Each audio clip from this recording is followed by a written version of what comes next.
Մարտի 14-ին ժամը 19:00-ին Սուբարտոկ ստուդիայում Պուշկին փողոցում գտնվող կկայանա ռուս-հայկական սլավոնական համալսարանի կոմունիկացիոն դիզայն կրթական ծրագրի ուսանողների եւ դասախոսների աշխատանքների ցուցահանդեսի բացումը։ Երիտասարդ եւ փորձառու դիզայներների աշխատանքները կներկայացվեն կողք կողքի մեկ ցուցահանդեսի շրջանակում։ Այս ամենի եւ իհարկե նախաձեռնության մասին կխոսենք մեր հյուրերի հետ։ Մեր տաղավարում սիրով առավոտյան հյուրընկալել են կոմունիկացիոն դիզայն ծրագրի ուսանող ցուցահանդեսի մասնակից Հեսու Հակոբյանին եւ կոմունիկացիոն դիզայն ծրագրի PR պատասխանատու եւ վերջապես մեր սիրելի գործընկեր Ռոզա Գրիգորյանին։ Բարի առավոտ։ Բարի առավոտ, շատ շնորհակալ ենք հնարավորության համար։ Մենք ենք շնորհակալ, այսպես ժամանակ առ ժամանակ մեզ հյուրընկալելու նորությունների մասին 21-րդ դար բերելու համար։ Եկեք խոսենք նախաձեռնությունից ի սկզբանե, ինչպես է ծնվել նախաձեռնությունը եւ ինչ է իրենից ենթադրում։ Իհարկե առիթ ունեցել ենք մեր տաղավարում դրա մասին խոսելու, բայց նաեւ այն հեռուստադիտողներին, որոնք գուցե առաջին անգամ լսեն նախաձեռնության մասին։ Տեսեք, արդեն մի քանի տարի Հայաստանում գործում է կոմունիկացիոն դիզայն ծրագիրը, որը գործում է Ռուսաստանի ամենահայտնի բուհերից մեկի Վիշկայի, Վիշե շկոլա էկոնոմիկայի եւ հայ-ռուսական սլավոնական համալսարանի համագործակցությամբ։ Հիմքում Վիշկայի կրթական ծրագիրն է, որը բոլորովին տարբերվում է այն բոլոր կրթական ծրագրերից, որոնք կան Հայաստանում։ Կոմունիկացիոն դիզայն ինքը արդեն հստակ բացատրում է, թե ինչի մասին է խոսքը, սովորական դիզայնի մասին չէ, այլ ինչպես ճիշտ կոմունիկացիա հաղորդել, ինչպես ճիշտ խոսել դիզայնի մասին, դիզայնի լեզվով, այսպես ասած։ 4 տարիների ընթացքում ուսանողները սովորում են այն ամենը, ինչ կապված է կոմունիկացիոն դիզայնի հետ, իսկ ինչ վերաբերում է այդ ցուցահանդեսին, այս ֆորմատը իրականում շատ տարածված է ամբողջ աշխարհում, ուսանող, դասախոս կողք կողքի ներկայացվում են, ասես մենթորը կարծես իր ձեռքը դնի ուսանողի գլխին եւ իր համար ճանապարհ հարթի նաեւ այս ցուցահանդեսի միջոցով բացի կրթական process-ից եւ մենք արդեն վաղը ժամը 19:00 կունենանք այս ցուցահանդեսի պաշտոնական բացումը։ Նշեմ, որ ներկայացված է 30-ից ավելի աշխատանք, տարբեր աշխատանքներ են, հենց դիզայնին առնչվող, դասախոսները ներկայացնում են արդեն կայացած кейսեր, որոնք օգտագործվում են մեր հանրությունում, իսկ ուսանողները ավելի ուսումնական process-ի ինչ որ կտորներ։ Հեսու որտեղից ես լսել առհասարակ այս ծրագրի մասին, ցուցահանդեսին մասնակցելու եւ ինչպիսի առաջարկով ես ներկայանում դու։ Այս ծրագրի մասին ես լսեցի իմ ծանոթներից եւ ծանոթացա հենց իմ դասախոսի հետ, Իգոր Գուրովիչի հետ։ Կուզեի նաեւ ավելացնել հաղորդակցական դիզայնի մասին, թե ինչով ինքը յուրահատուկ։ Աշխարհում կան լիք լեզուներ, ճապոներեն, անգլերեն, ռուսերեն եւ կա միանակ մեկ լեզու, որը հասկանում են բոլոր ազգերը, դա նկարներն են։ Միջազգային լեզուն է։ Այո, ու շատ կարևոր է նկարների միջոցով մենք կարողանանք մեզ ցույց տալ, կարողանաս ցույց տալ քո բիզնեսը, կարողանաս ցույց տալ քո ապրանքանիշը, քո երկիրը ու նկարների միջոցով հենց առաջին տպավորությունը մարդկանց փոխանցում է։ Ու մենք հենց դա այստեղ սովորում ենք։ Եվ ո՞րն է քո այցեքարտը։ Այս դրամաբանությամբ Ինչ ենք տեսնելու ցուցահանդեսին։ Ցուցահանդեսին տեսնելու եք իմ առաջին տարատեսակը, որը ես ստեղծել եմ։ Կխնդրեմ մեր օպերատորը այսպես, եթե հնարավոր է, ավելի ընթացքում ցույց տա։ Այո, երևում է արդեն։ Սա բացիկն է, որով ես սարքել եմ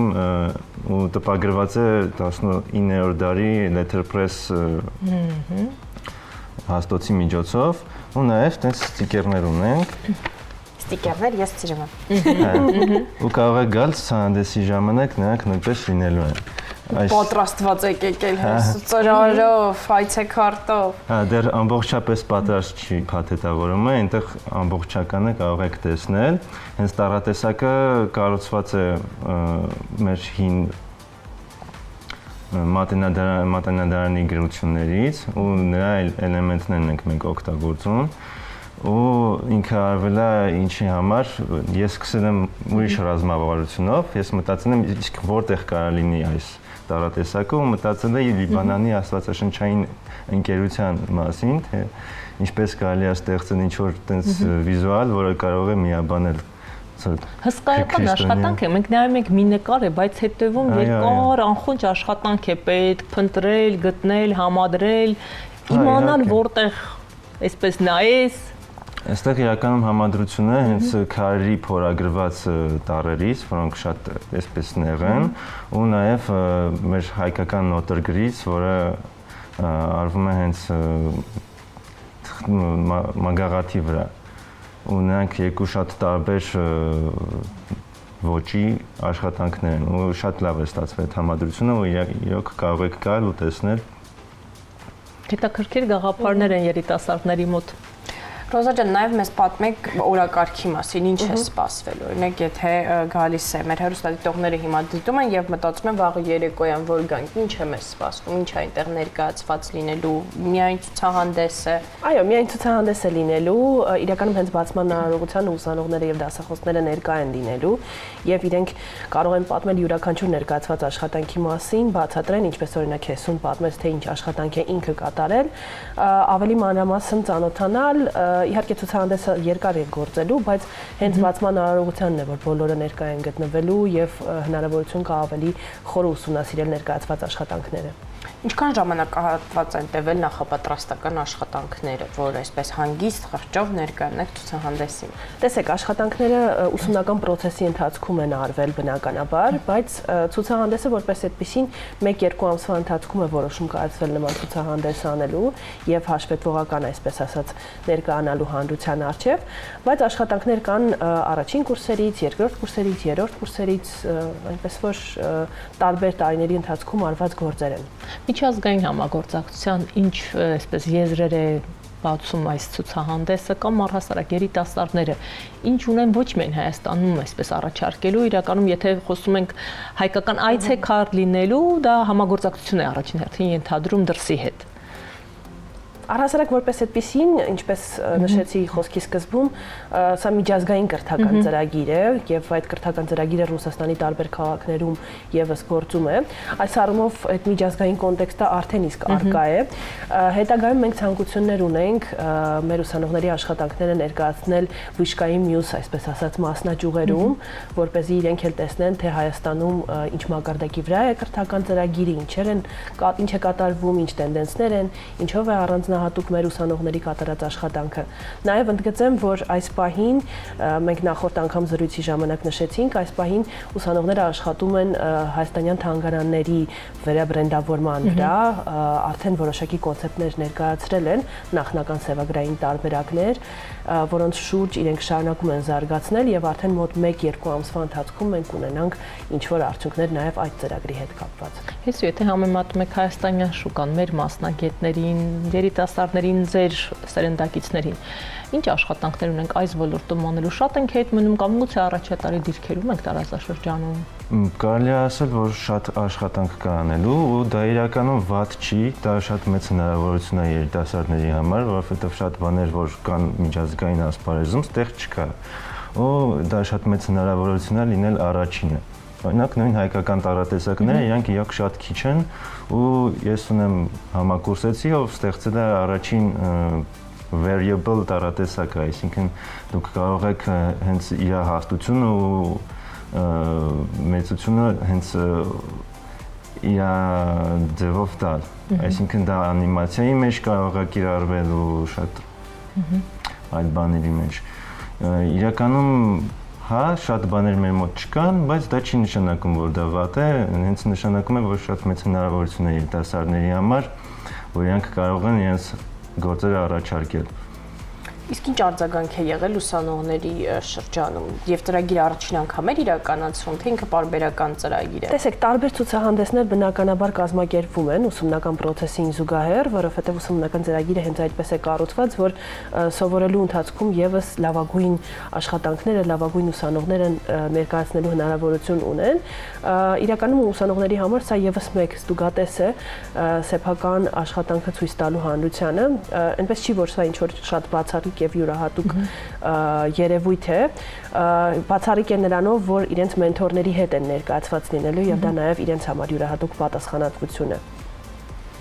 Պատմեք նաև հետագա գործունեության մասին, ինչքան ժամանակահատված է լինելու նաև ցուցահանդես, ասացիք, որ տևական է լինելու, եթե այսօր չհասցնեն գալ, ինչքան ժամանակահատված է լինելու այն։ Նախատեսում ենք, որ ցուցահանդեսը առնվազն 2 շաբաթ կտևի Սուբարտոկ ստուդիայում, Սուբարտոկ ստուդիան արտկվարտալ հայտնի այդ հատվածում է գտնվում, իրականում եթե չկարողանան կողմնորոշվել, շատ հեշտ է այսպես ասած հատվածով կողմնորոշում գտնել եւ նայել եւ ստուդիան գործում է 301 հիմնադրամի աջակցությամբ եւ համագործակցությամբ, ինքը բարեգործական հիմնադրամ է, որը այդպիսի կրթական, բարեգործական տարատեսակ ծրագրեր է հովանավորում եւ աջակցություն ցուցաբերում։ Այլ նախագծերի շրջանակում նշեմ, որ ամսի 21-ին Սլավոնական համալսարանում բաց դռների օր է տեղի ունենալու, որի շուրջ եւս կոմունիկացիոն դիզայնը ունի իր սեփական, այսպես ասած, ծրագիրը ներկայացնելու է, թե ինչով է առանձնահատուկ կրթական ծրագիրը, թե ինչու պետք է անպայման դիմել այստեղ, ապագա ուսանողները գալու են, ծանոթանալու են, խոսելու են մեր մասնագետների հետ, որպեսզի արդեն որոշում կայացնեն իրենք ցանկանում են սեպտեմբերից սովորել այս կրթական ծրագրում։ Այո, մասնագիտական կողմնորոշման ծրագիր է։ Բնականաբար այլ ծրագրեր եւս նախատեսված ունենք, այդ թվում մեծամասշտաբ փառատոն, որի մասին դեռևս չեմ կարող խոսել, որովհետեւ դեռ վերջնական ծրագիրը հաստատված չէ, բայց այդ փառատոնի շրջանակում նպատակ ունենալ նաեւ հյուրեր այլ երկրներից, հյուր դիզայներներ, ովքեր կխոսեն այս տրենդային մասնագիտության եւ այս տրենդային ոլորտի ձեռքբերումների, առաջընթացի մասին, տրենդերի մասին, ինչու ոչ։ Հուսանք առիթ կունենանք հյուրընկալելու նաև այդ թեմայի շրջանակում, միջոցառման շրջանակում ինքն որպես մի փոքր ավագ գործընկեր նրանց։ Օրինակ պատանիների շրջանում ինչպիսին է հետաքրքրությունը ոլորտի նկատմամբ։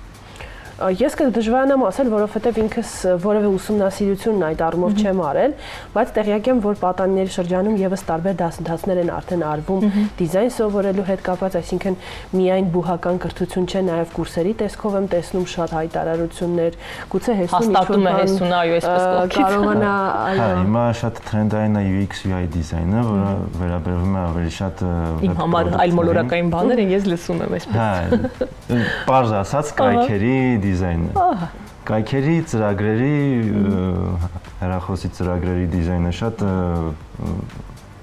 վճարունակ են գործատուները այդ հաստիքի համար։ Դե IT ոլորտը ամենատրենդային ոլորտներից մեկն է, որտեղ եւս դիզայնը շատ կարեւոր եւ պետքական մասնագիտություն է։ Իսկ մրցակցությունը ինչպիսին է դաշտում։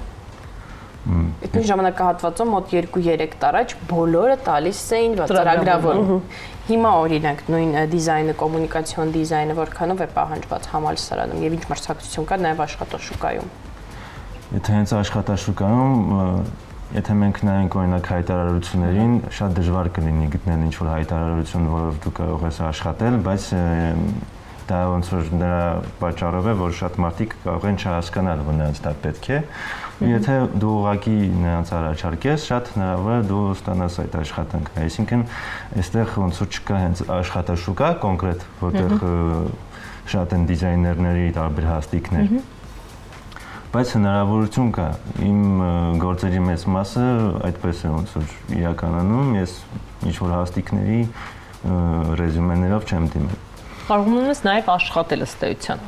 Զուգակցել։ Ինչ հրաշալի, մենք հիշեցնենք մեր հեռուստադիտողներին, որ մարտի 14-ին ժամը 19:00-ին Սուբարտոկ ստուդիայում կկայանա Ռուս հայկական համալսարանի կոմունիկացիոն դիզայն կրթական ծրագրի ուսանողների եւ դասախոսների աշխատանքների ցուցահանդեսի բացումը եւ ինչպես նշեցինք 2 շաբաթ դեռ գործելու է ցուցահանդեսը եւ կարող եք գնալ ծանոթանալ, իսկ մեր հյուրերի շնորհակալություն հայտնենք, որ վաղ առավոտյան եկաք եւ պատմեցիք այս կարևոր նախաձեռնության մասին։ Մենք տեղեկացված, ինֆորմացված, մեզ էլ է հետաքրքիր, այնպես որ